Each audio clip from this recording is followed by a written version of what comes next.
Hello, World Wide Web. I'm Shado, the internet personality with the best hair. Wait, the jingle? I don't know where to fit it. It interrupts the flow. Don't talk about me talking about the jingle interrupting the flow. Anyway, the point is, this week we're breaking into a fine cult classic indeed, The Evil Dead. Yeah, pretty much everyone just calls it Evil Dead, but the actual title begins with "the," unless you're talking about the 2013 remake. However, I'm going to review the 1981 classic independent horror film that put Bruce Campbell and Sam Raimi on the map.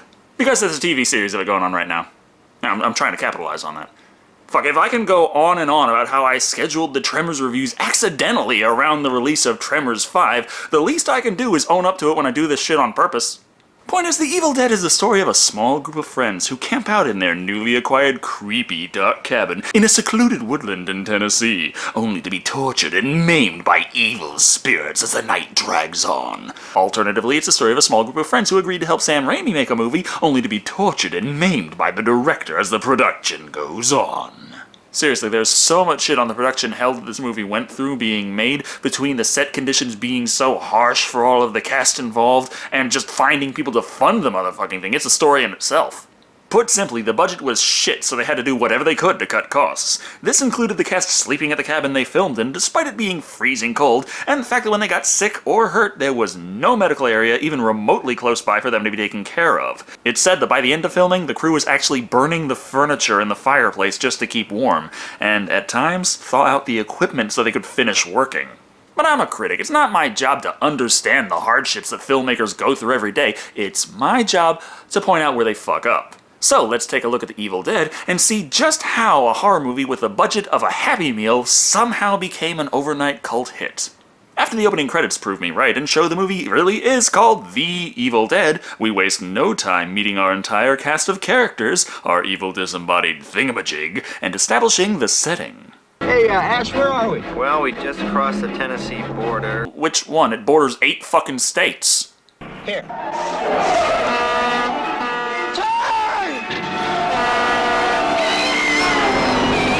Yeah, whichever one has the unexplainable supernatural force trying to kill you. Or the disembodied voice going, "It's just a prank, bro!" Nevertheless, this is Ash, or Ashley Williams, played by Bruce Campbell, and his friend Scott, played by Richard DeManicore, driving them to the horror destination. Well, the guy that's renting it says it's an old place. A little run down, but it's right up in the mountains. So they figured, hey, we got an old dark house for rent, let's go! And the reason that they got it in the first place is, well, otherwise there wouldn't be a movie now, would there? And the best part is we get it so cheap. Yeah, why are we getting it so cheap? Probably has something to do with the movie's budget. Or it could be that rural areas and rural states can't sell for very much even when they try. Riding with the two friends are, of course, Ash's girlfriend Linda, played by Betsy Baker, Ash's sister Cheryl, played by Ellen Sandweiss, and Scott's girlfriend Shelley, played by Teresa Tilley. Yeah, I think this is where we get off. But of course they encounter the bridge, a storyline component where they cross over from the natural world to the supernatural and all the weird things it entails. Except that the supernatural force was already fucking with them before they even got close to the bridge. Okay, never mind then. Unfortunately for them, old rickety bridges and Oldsmobiles don't mix.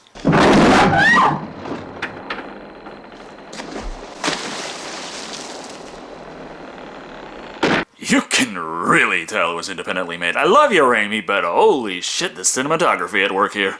The pothole of almost certain death isn't enough to stop them, though, so they calmly continue on to the old dark house, with nothing to greet them but the ominous soundtrack.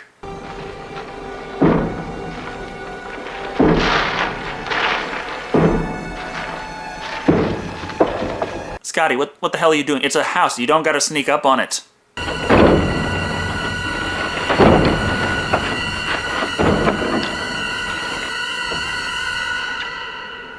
See, the fucking thing noticed you anyway.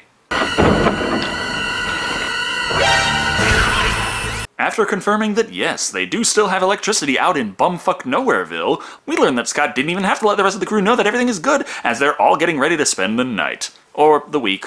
Or month, and I'm not sure, honestly. It doesn't take all that long for the supernatural to rear its ugly head, as while Cheryl draws the clock. it poses for a picture.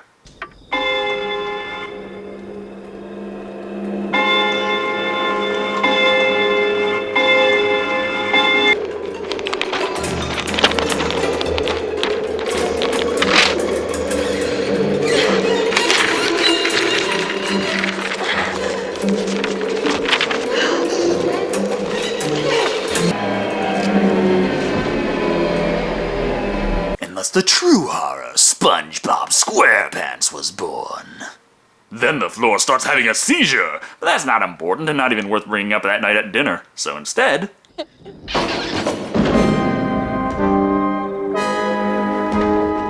Oh, god damn it, the soundtrack escaped again. Rushing to investigate, our group quickly determines that they have no fucking idea what caused the trapdoor of the basement to suddenly fly open, nor can they check without going in for a closer inspection. Probably just some animal. Here, Cheryl, why don't you go down and check, make sure. Scotty, I'm not going down there.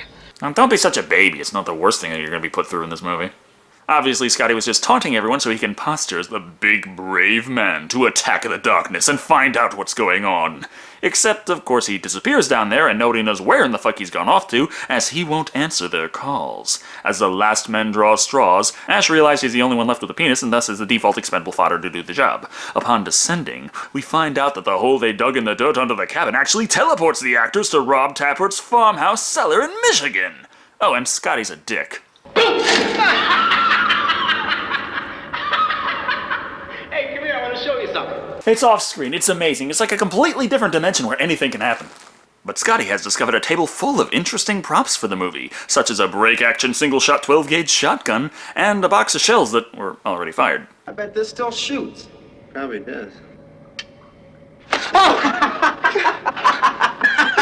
Okay, just pointing this shit out for you, Scotty. If you try that shit around anyone familiar with guns, you're gonna get your ass kicked. They also discover a mysterious book bound in human flesh, but upon closer examination, it looks like it's just someone's old Dungeon Master guide. Nevertheless, that, plus the wicked dagger and that old tape player, is enough reason for them to gather up all the loot and bring it upstairs for everyone to check out. Very conveniently, it turns out the recording is Bob Dorian explaining the props and plot to everyone around. Naturan de Manto, roughly translated, Book of the Dead.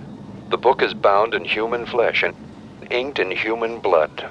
Awfully colorful human blood. It is the 80s. It is through recitation of these passages that the demons are given license to possess the living. Hey, what'd you do that for? Well, it is giving away the whole fucking movie without so much as a spoiler warning. Scott doesn't care about how uncomfortable it makes her feel. He wants to know what happens next. Hey, come on, I just want to hear the rest of it. No big deal.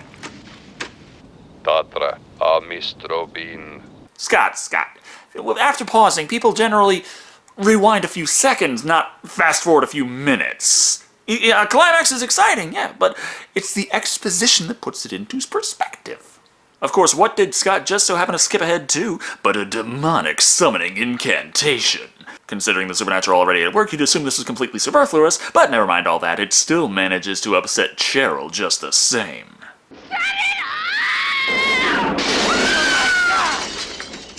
That's just the forest saying, do you mind keeping it down in there? We're trying to have a dark and stormy night here.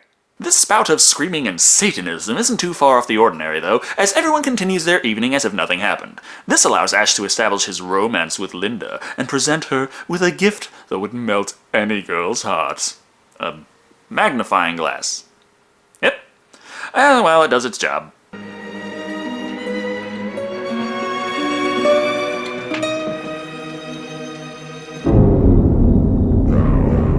Unfortunately for them, it turns out that the evil spirits of the woods are as perverted as they come.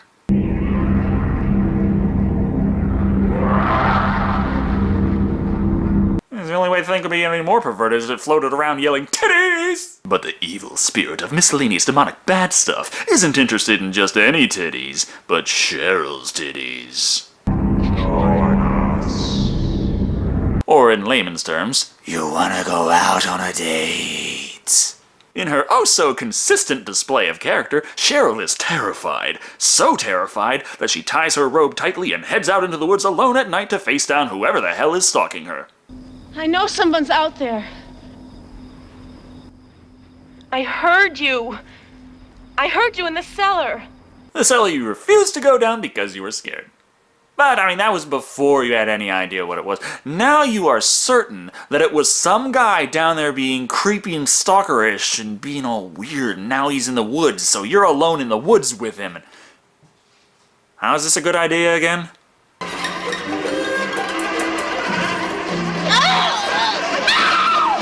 So no one can be around to help you when this happens. And yeah, we've reached that scene. And indeed, I do have quite a few opinions on it. The infamous tree rape scene is pretty much the only one Sam Raimi said he sort of regretted having in the movie, because so many people were offended. Of course, it's a horror movie, so I think it's going on the idea that rape is horrifying, which I would hope everyone agrees on, but perhaps a few have trouble connecting the dots. Of course, what strikes me as off-putting about this segment is, much like the rest of the movie, it is completely ridiculous.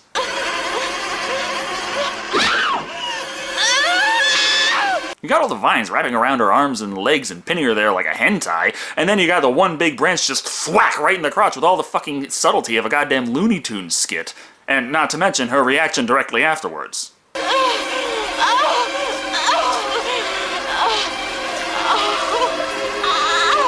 I mean, yeah, possessed trees have you bound against your will and are fucking you right now, but that doesn't mean it can't feel good. The fuck? Raimi. The fuck? The fuck is with the fuck?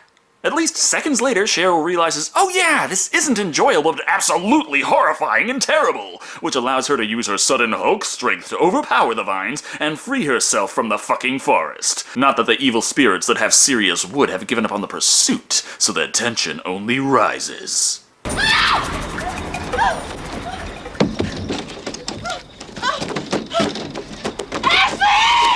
Cheryl, you left through the back door. The cabin's not that big, just go around. Wait, so everyone else locked themselves inside and left the keys outside? How did they do that? Did they climb out through the window to do that? Can you climb in through the window? It also looks like even though she can't work the keys to save her life, it turns out the door's unlocked anyway, as Ash quickly brings her inside to assess the situation. Did something in the woods do this to you? No, it was the woods themselves. They're alive, Ashley, the trees. Yeah, they usually are. The plant life thing is... that life part of it tends to mean that. The group is less inclined to believe she was just fucked half to death by Groot, but at the very least, Ash is willing to take the car and drive her back to town so she can spend the night safely in some shifty motel somewhere. However... I know it's not gonna start. It's not gonna let us leave. Fuck, prediction failed. Quick, shift the goalposts! She doesn't have long to wait until her paranoia seems considerably more valid, as when they drive down the road towards the big bridge back to town.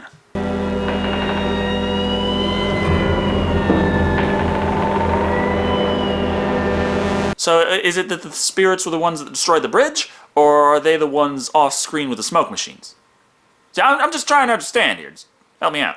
It's not gonna let us go, I told you! Or maybe Sam just filmed the actors complaining about him behind his back. I really can't be too sure with this. So it's back to the cabin with the rest of them, where we see Ash trying to listen to the rest of the tape for any clues as to what they can do. But only hearing the guy say his wife was possessed and had to be dismembered, we see the other two women fucking around with cards and pretend remote viewing. Very strange, but it gives us an opportunity for Cheryl to interrupt with this. 8 of spades. 2 spades. Jack of diamonds. Jack of clubs. God damn! Should have fucked a rubber tree. Why have you disturbed our sleep? Awakened us from our ancient slumber. Is the evil spirit voice guy, you were already fucking around with them before they played the tape. Don't blame them for waking you up when you're a fucking insomniac. The possessed woman explains to them that, yeah, she's a demon spirit thing and is gonna kill them. Her or the other demon spirit friends, whatever works, then collapses. Ash slips in to see if his sister is okay. But then...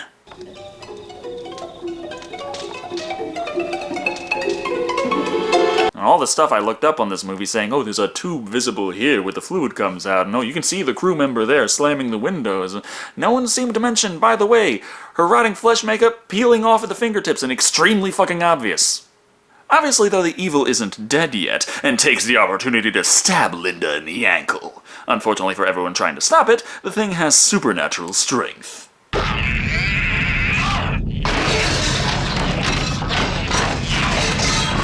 Unlike Ash, who seems to have trouble pushing an empty shelf off himself. Unless that thing's supposedly made of ironwood or something, I don't know. Scott eventually saves the day by trapping the possessed woman in the basement. Not to say they're completely safe or calm now, as the demonic friend's groans and gurgles keeps them on edge. Still, they can't leave until the sun comes up, because, it's the sun. And, good? The point is, they just have to tough it out until nightfall. Not by sticking together, but leaving everyone to sleep in their own rooms. You know what this means.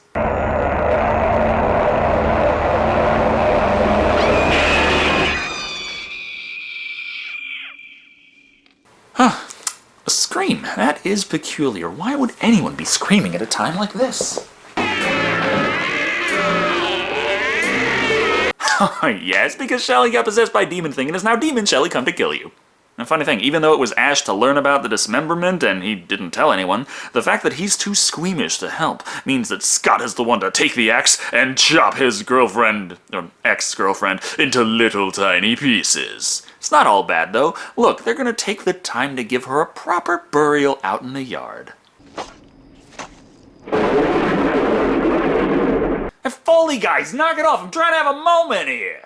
This means it's just Scott, Ash, and Linda left relatively unharmed at this point. Scott has had enough of this bullshit and doesn't care that Linda can't walk, so he decides to go out on his own to get the fuck out of here. This leaves Ash alone in the cabin, waiting for daylight with his injured girlfriend. Well, it's just a pencil stab to the ankle, so how bad could it be?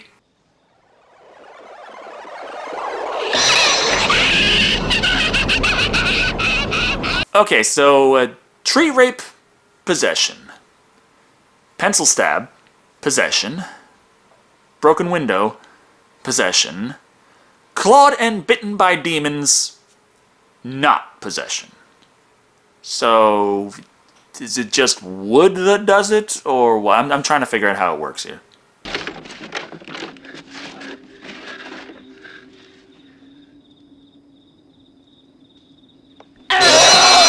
God damn it, Scott! What is it with you and jump scares? Stop it! Fortunately for Ash, at this point, Linda's possessed by the demon of taunting, so she doesn't seem particularly enthused about killing him, just fucking with his head, which gives Scott plenty of time to explain what happened. Pretty much the same thing that happened to Cheryl, as the trees would not let him pass gently. Don't you see, Ash? They're alive! They're alive! And they're really, really horny. Oh, my ass! The continued taunting by the demonic dames is enough to get Ash ready to blow his girlfriend's head clean off. But wait, she's okay now! Aw, isn't that cute? Of course, as we could all expect, this is merely a trick, as Cheryl also says she's fine now, only to try and choke Ash to death through the trapdoor itself. Oh, you bastards! Why are you torturing me like this? Why? Raimi thought you made the best lead character, handsome features and all. Congratulations! He tries to at least get rid of the annoyance by dragging the possessed Linda out of the house and leaving her, like, 20 feet away, and just wait out the dawn with Scott. Problem is, Scott has succumbed to his wounds, and Linda still knows how to use doors, resulting in another scuffle. Fortunately, the mythical dagger of unknown importance seems to have the power to temporarily subdue the demonic spirits, so all Ash has to do now is strap the bitch down and dismember her piece by piece.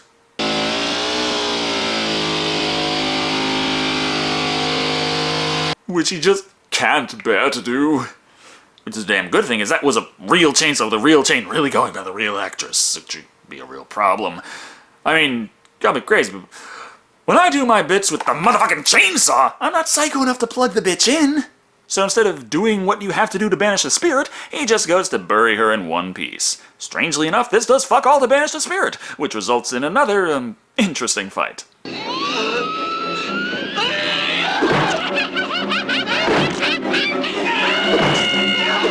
When the hell did Bruce Campbell become Superman? I mean, I know that that's foam. It's obvious. It's clearly a foam piece of wood, but did you realize just how fucking heavy a hunk of wood that thick and long would be? At this point in the movie, it almost seems to seep into psychological horror territory, as not only do the possessed foes escape from their binds, but as Ash combs the area for means of keeping his ass in one piece, he discovers many oddities that would suggest that this house is blood-powered. Somehow.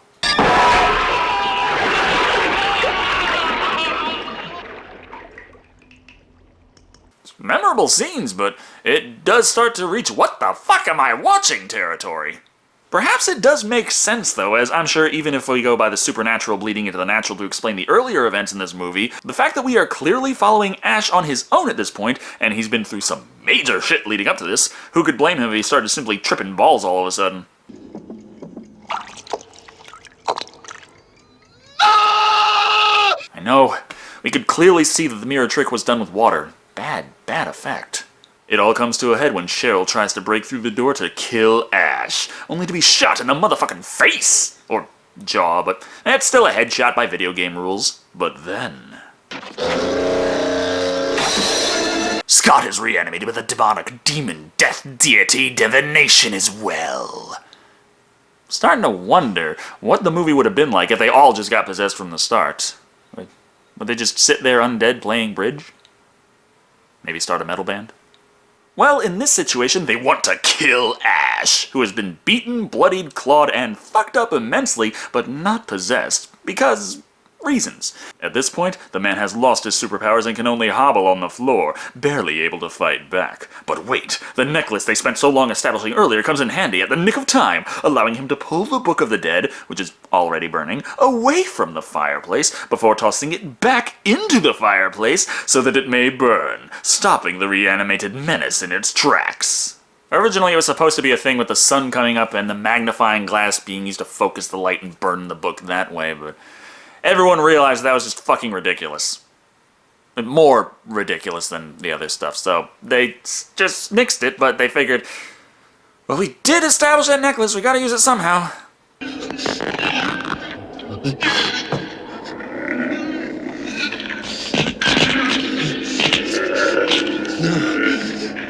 And this begins the, honestly, very long stop-motion special effects segment. Considering how low budget the whole movie obviously is, the quality of the stop motion isn't all that bad, though it is the scene in the movie where most of the time in the editing room was spent, as stop motion isn't easy. The point is, happy gory ending. Everyone is dead, everyone is in pieces, Ash is covered in blood from head to toe, and this will be very easy to explain to the police once he gets back to town.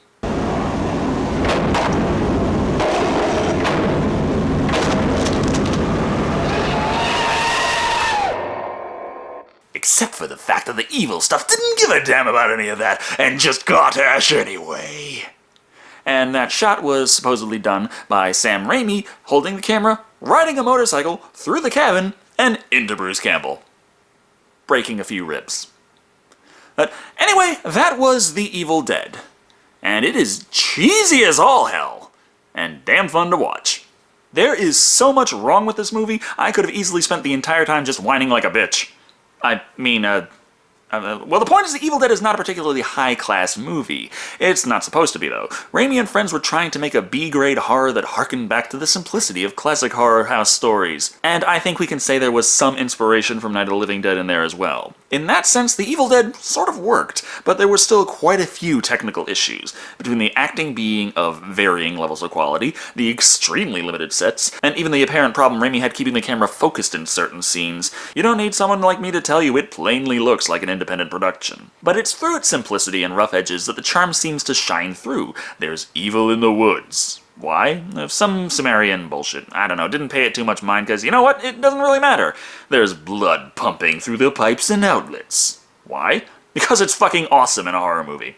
The Evil Dead is a low-budget horror movie for fans of low-budget horror movies, and there's quite a few of us out there. I may question the credentials of it when it comes to someone suggesting it objectively deserves X award of greatness or Y recognition of superiority for anything other than its reputation, but as it stands, the film is a heavily flawed but enjoyable movie to watch, coming in at 3 shotgun blasts of awesome to the face out of 5. Though it probably doesn't work too well if you like your horror to be scary. Which Raimi was trying for, but after seeing that the main reaction for the movie was people thought it was funny, he decided, you know what, for the sequel, I'll just play to my strengths on that one.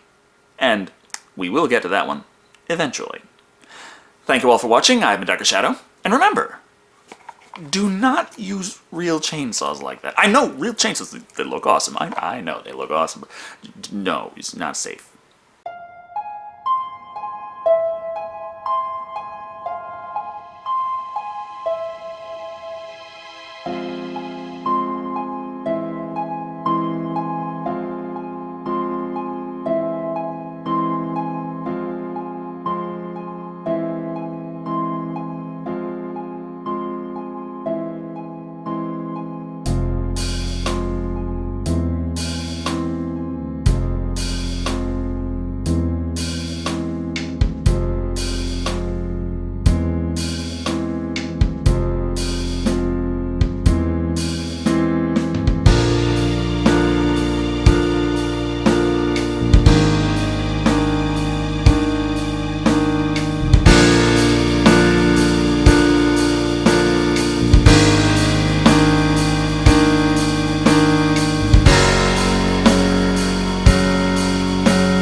You bastards! Why are you torturing me like this? Why?